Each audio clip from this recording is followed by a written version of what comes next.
কোন বান্দা লা ইলাহা ইল্লাল্লাহ এই বাক্য ইখলাসের সাথে একনিষ্ঠতার সাথে যদি পাঠ করে, ইখলাস নিয়ে যদি পাঠ করে, শুধুমাত্র কেবলমাত্র আল্লাহকে খুশি করার জন্য যদি এই লা ইলাহা ইল্লাল্লাহ হৃদয়ে থেকে যদি সে পাঠ করে, তাহলে ইল্লা ফুতিহাত লাহু আবওয়াবুস সামা, ওই বান্দার জন্য আল্লাহ রাব্বুল আলামিন আসমানের সমস্ত দরজাগুলোকে খুলে দিবে।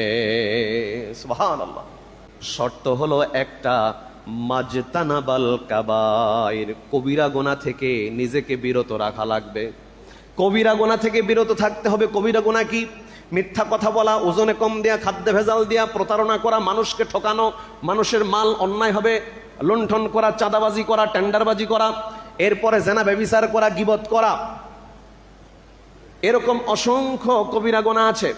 এর সাথে যদি আমি আপনি সম্পৃক্ত থাকি, হাজারবার কেন কোটি কোটি বার যদি লা ইলাহা ইল্লাল্লাহ বলি, আমার আপনার ওই লা ইলাহা ইল্লাল্লাহ আসমানের দরজা খুলবে না এবং আল্লাহর আরশে লা ইলাহা ইল্লাল্লাহ পৌঁছাবে না। শর্ত হলো কবিরা গুনাহ থেকে বিরত থাকা লাগবে। সুদ, ঘুষ, জেনা, ব্যভিচার, মিথ্যা, প্রতারণা, ধোঁকা, মানুষকে ঠকানো, গীবত করা, পরনিন্দা করা, পরচর্চা করা, মিথ্যা অপবাদ দেওয়া, যত কবিরা গুনাহ আছে এর থেকে নিজেকে মুক্ত করা লাগবে।